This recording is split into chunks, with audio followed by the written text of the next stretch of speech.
Hi, I'm Dave from Military Antiques Toronto, and today I'll show you some of the items that I picked up.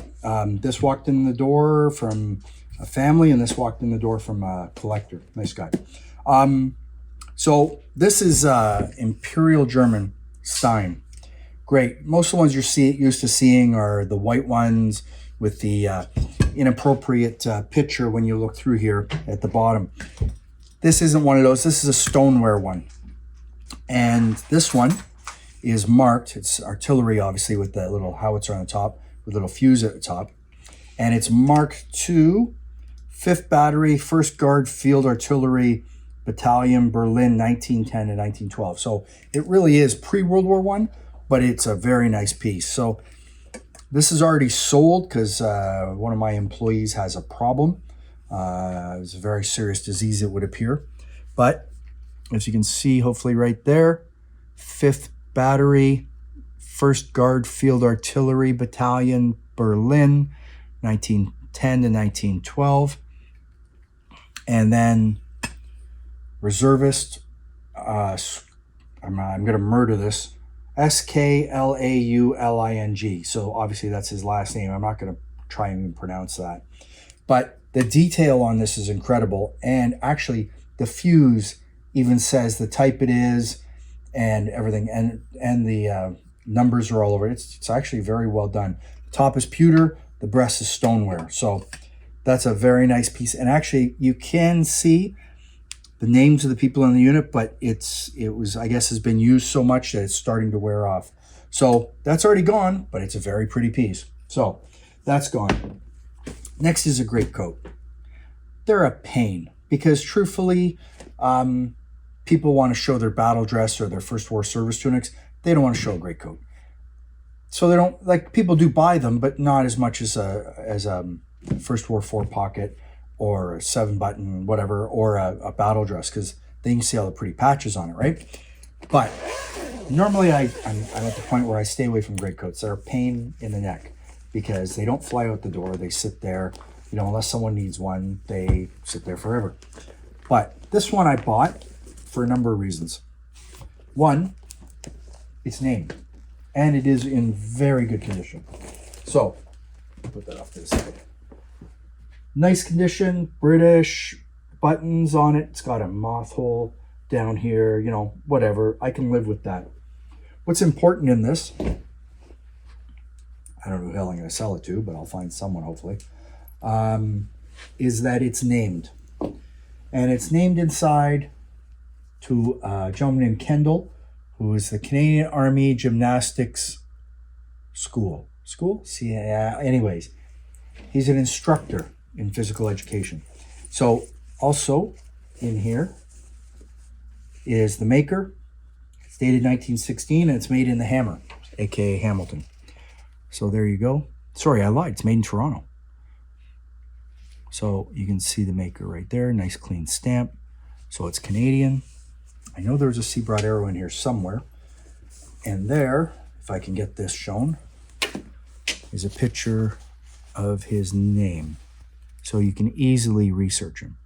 So what's nice about this, though, is that he was a boy sailor before he joined the Army. And from what I understand, and in the Royal Navy. How do I know that? Because here is his Bible or prayer hymn book from when he was in the Royal Navy. His name's Kendall. It's right in there with his service number. And this is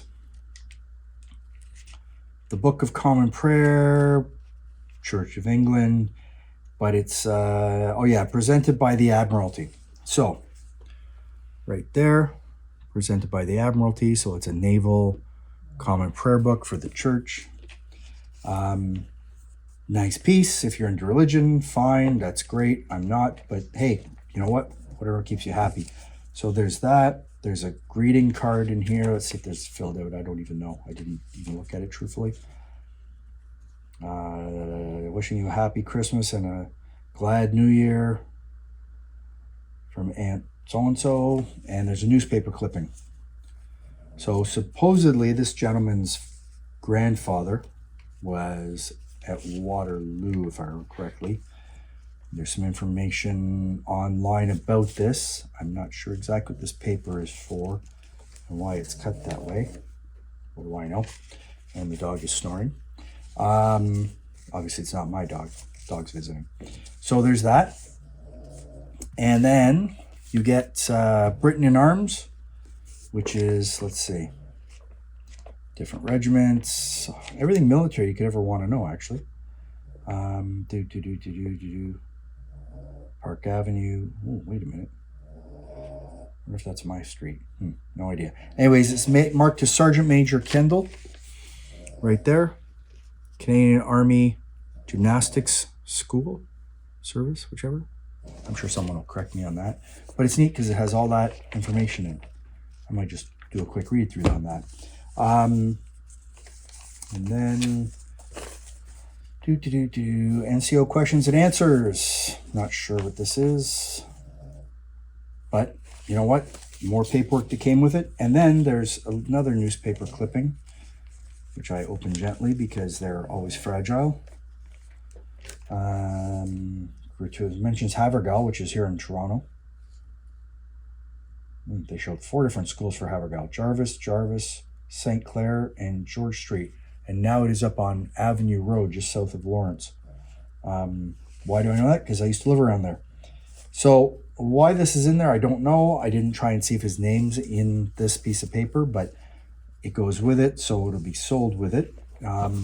But, you know, a nice group because it's an unusual unit. It's not, oh, he's 28th Battalion or whatever.